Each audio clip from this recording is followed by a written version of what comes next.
This is Samsung's brand new Galaxy S23 Ultra, the flagship of Samsung's flagship series.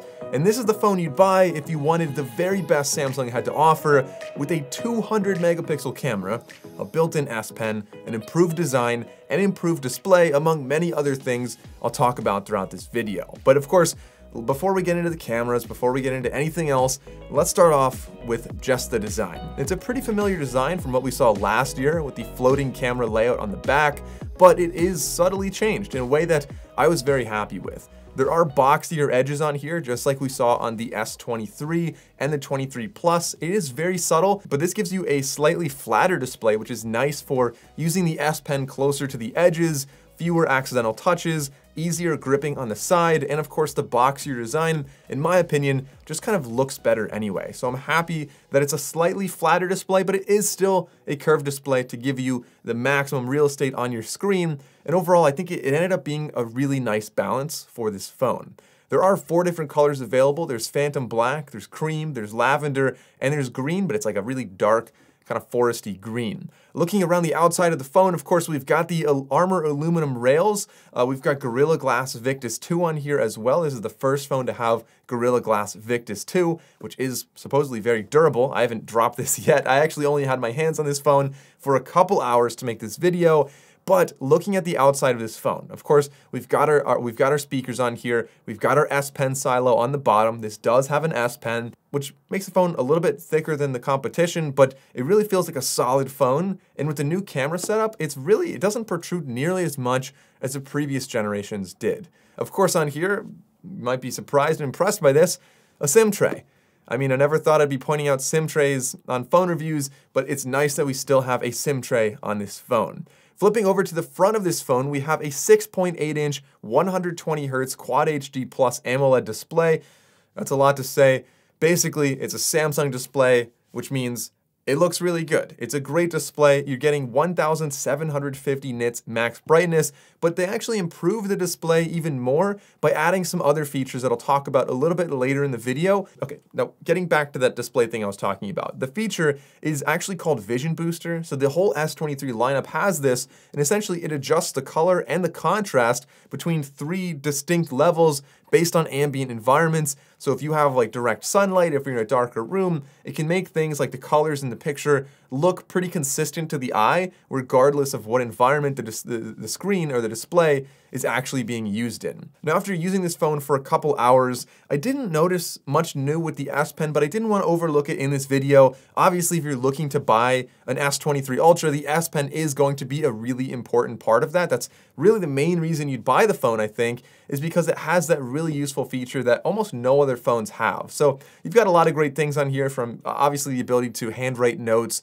You've got write to text, which is nice if you don't feel like typing. You can doodle on here, draw, you could sign PDFs. That's a big one as well. And of course, you can use the S Pen to take photos remotely and use gestures and different things like that. A lot of great stuff that comes with having an S Pen built into your phone. But of course, the cameras are also looking similar, but very different on this phone as well. So first of all, they are optimized now for social media, which means less grain in the Instagram photos.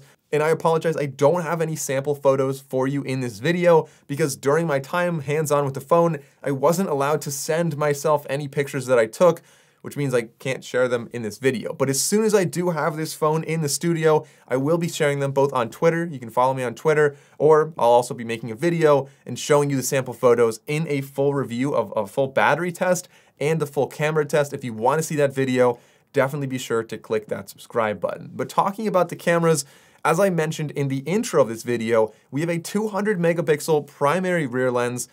Megapixel count obviously is not everything, but with such a high number, like surely that has to mean something. Well, the resolution of the output photos is essentially the same you've always been getting, but the difference here is that now you have 16 pixels that will be binned down to essentially 1 pixel at the end. So that's gonna be better for low light, better for other details, better for having like less noise and less grain in your photo. So essentially 16 pixel binning is really the big benefit of having a 200 megapixel sensor. But if you really want to take, 50 megapixel photos or high resolution photos, you can absolutely do that.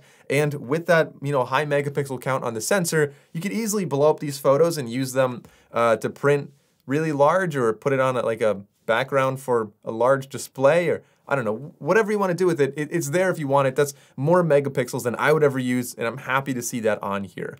Of course, the other lenses, we have a 10 megapixel 3x lens, a 10 megapixel 10x lens, which does give you their space zoom. You can zoom in super far, farther than I've ever needed to, but again, a great feature to have, and a 12 megapixel ultra wide lens. We also have laser focus for the primary rear lens, and we have a 12 megapixel selfie lens. But going back to the rear, the optical image stabilization, the OIS, you might have heard that in Samsung's talk, or if you didn't watch the talk and you're just watching this, maybe it's the first time you're hearing it. In the S22 Ultra, we had 1.5 degrees that it was able to move between. Now it's 3 degrees. And essentially the way that works is you have your camera sensor right there, right? You've got your lens, and if your phone's shaking around a lot, this tries to stabilize, and it can move 1.5 degrees. But now in the new version, we can move 3 degrees. So twice the optical image stabilization means a more stable video. And optical image stabilization is generally better than digital because rather than cropping in, especially in low light situations,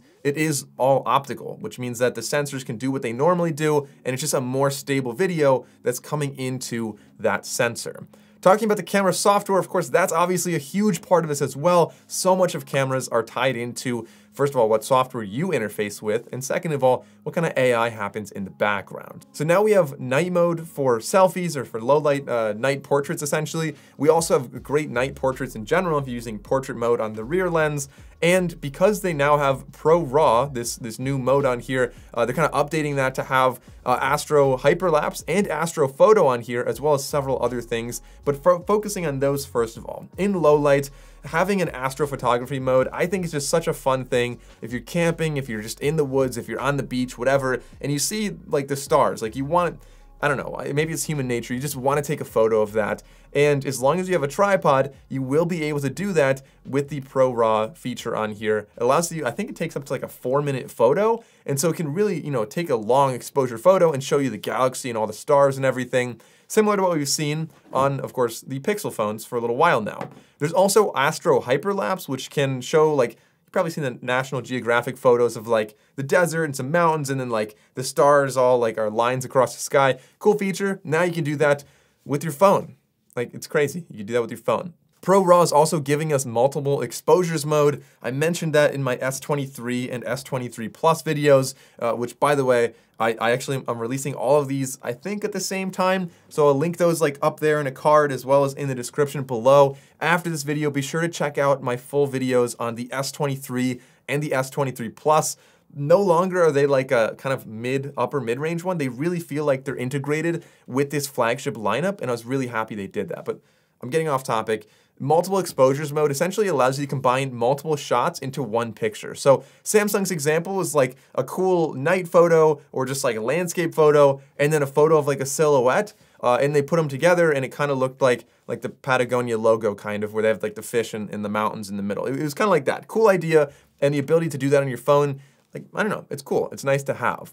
We can also shoot 8K 30 frames per second videos on here, which is obviously great because 30 frames per second is better than 24 frames per second when you're filming videos, because more frames makes it more realistic. If you disagree with that, leave a comment and let me know why. Under the hood on this phone, we've got the Snapdragon 8 Gen 2, the latest processor made for Samsung here from Qualcomm. We've got Supercharging 2.0, which means 45-watt fast charging when it's wired. We have fast wireless charging. Of course, we have all the classic stuff that we've seen for a while, like the ultrasonic fingerprint sensor, the reverse wireless charging. This does have Wi-Fi 6E and a 5,000 milliamp hour battery as well. And so that's kind of a summary of the phone from like a hardware perspective, but we are also getting some cool new things in One UI 5.1. And so we've got, first of all, modes and routines, essentially allows you to have custom like focus or exercise modes that can change volume and notifications and kind of just make everything happen without having to go into settings multiple times throughout the day. You just choose one of these and all your settings kind of adjust uniformly. And then we have the feature which I am honestly most excited about, and maybe this sounds strange to say, but Bixby Text Call, something I'm really looking forward to, hopefully as a good competitor to the Google Pixel and their call screening, where you can actually, in this situation, type out a text and then Bixby will say it to whoever's on the other end of the line. So it's really useful for like screening out telemarketers, or it could be great if you're in a meeting and you don't want to answer the phone and say, hey, I'm busy. You just type out like, hey, I'm busy, like, is this important? And then it's interfaced, like instead of hanging up and then texting the person, just a more seamless experience. I think just such a cool thing. I don't know why more phones didn't add this sooner.